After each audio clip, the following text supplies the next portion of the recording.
let's say I wanted to find the volume of a cube, where the values of the cube, let's say x is greater than or equal to 0, is less than or equal to, I don't know, 3. Let's say y is greater than or equal to 0 and is less than or equal to 4. And then let's say that z is greater than or equal to 0 and is less than or equal to 2. Now I know, using basic geometry, you could figure out, just multiply the width times the height times the depth, and you'd have the volume. But I want to do this example just so that you get used to what a triple integral looks like, how it relates to a double integral, and then later in the next video we could do something slightly more complicated. So let's just draw this volume. So this is my x-axis. It's my z-axis. This is the y. X, y, z. X, y, z.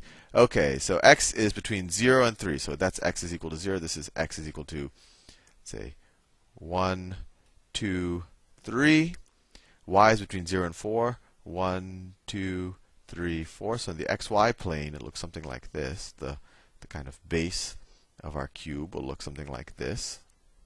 And then z is between 0 and 2. So 0 is the xy plane, and then 1, 2. So this would be the top part, and maybe I'll do that in a slightly different color.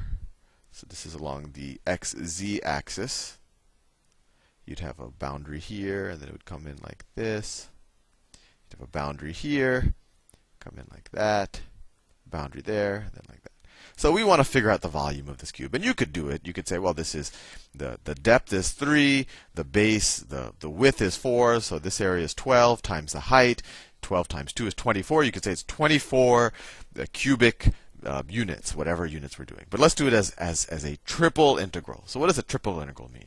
What we could do is we could say we could take the volume of a very small, I don't want to say area, of a very small volume. So let's say I wanted to take the volume of a small cube someplace in the volume under question, and it'll start to make more sense, or it starts to become a lot more useful when we have variable boundaries and surfaces and curves as boundaries. But let's say we want to figure out the volume of this little small cube here. That's my cube. It's someplace in this larger cube, this larger rectangle, cubic rectangle, whatever you want to call it. So what's the volume of that cube? Let's say that its width is dy. Its width is dy, so that length right there is dy. Its height is dx. Sorry, no, its height is dz, right? The way I drew it, z is up and down. And then its depth is dx. This is dx. So this is dx, this is dz, this is dy. So you could say that a small volume within this larger volume, you could call that dv, which is kind of the volume differential. And that would be equal to, you could say, it's just the width times the length times the height. Dx times dy times dz, and you could switch the orders of these, right? Because multiplication is associative and order doesn't matter and all of that. But anyway, what can you do with it in here? Well, we can take the integral. All integrals help us do is it helps us take infinite sums of infinitely small distances, like a dz or a dx or a dy, etc. So what we can do is we could take this cube and first add it up in, let's say, the z direction. So we could take that cube and then add it along the up and down axis, the z axis, so that we get the volume of a column. So what would that look like?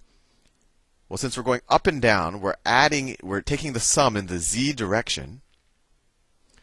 We'd have an integral, and then what's the lowest z value? Well, it's z is equal to 0. Z equal to 0. And what's the upper bound? Like if you were to just keep adding these cubes and keep going up, you would run into the upper bound. And what's the upper bound? It's z is equal to 2. Z is equal to 2. And of course, you would take the sum of these dv's. And I'll write dz first, just so it reminds us that we're going to take the integral with respect to z first. And let's say we'll do y next. And then we'll do x.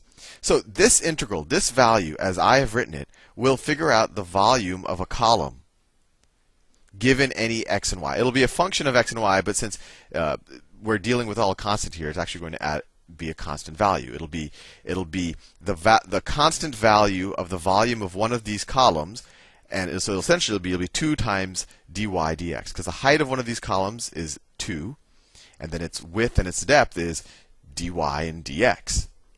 So then if we wanted to figure out the entire volume, so what we did just now is we figured out the height of a column. So then we could take those columns and sum them in the y direction, right? So for summing in the y direction, we could just take another integral of this, sum in the y direction. And y goes from 0 to what? Y goes from 0 to 4. I wrote this integral a little bit too far to the left. It looks strange, but I think you get the idea.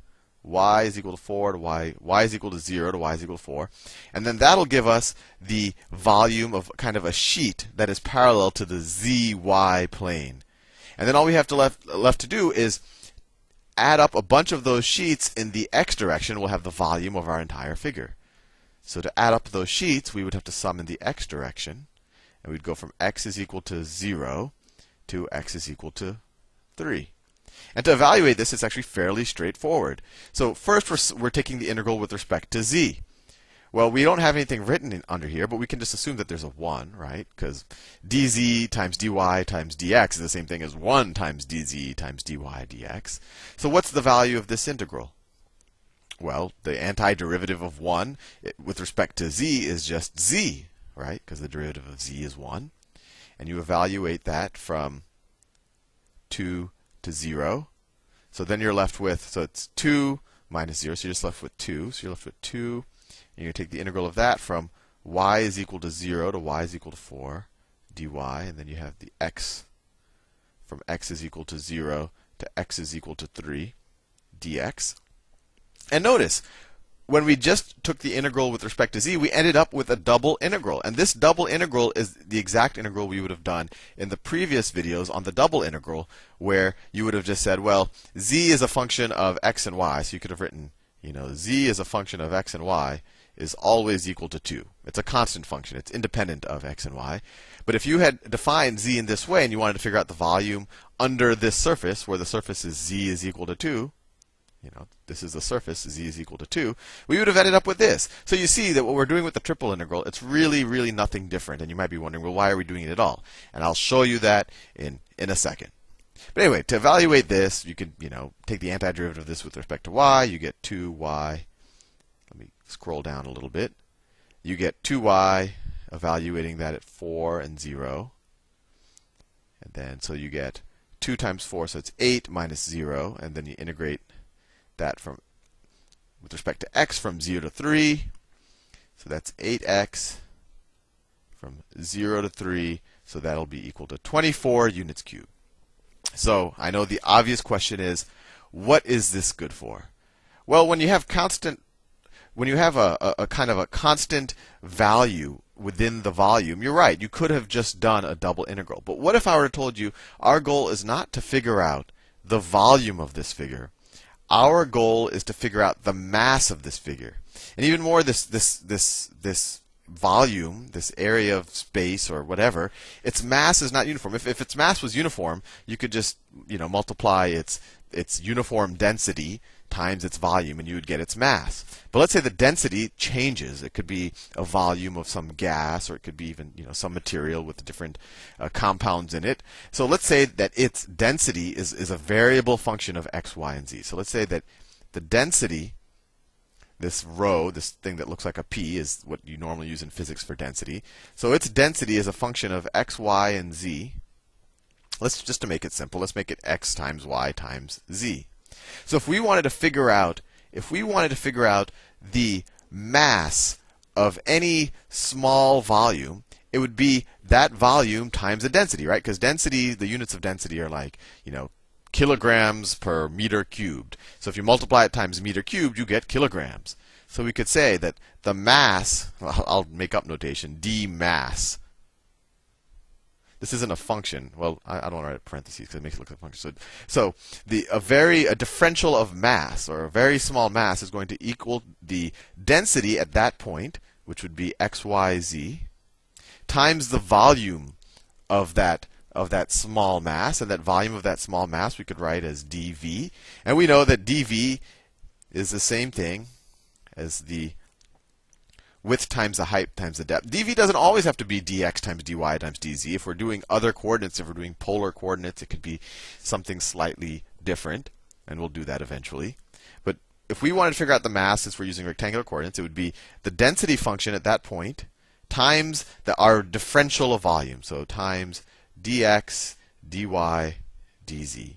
And of course, we can change the order here. So when you want to figure out the volume, so when you want to figure out the mass, which I will do in the next video, we essentially will have to integrate this function as opposed to just 1 over z, y, and x. And I'm going to do that in the next video, and you'll see that it's really just a lot of basic taking antiderivatives and avoiding careless mistakes. I will see you in the next video.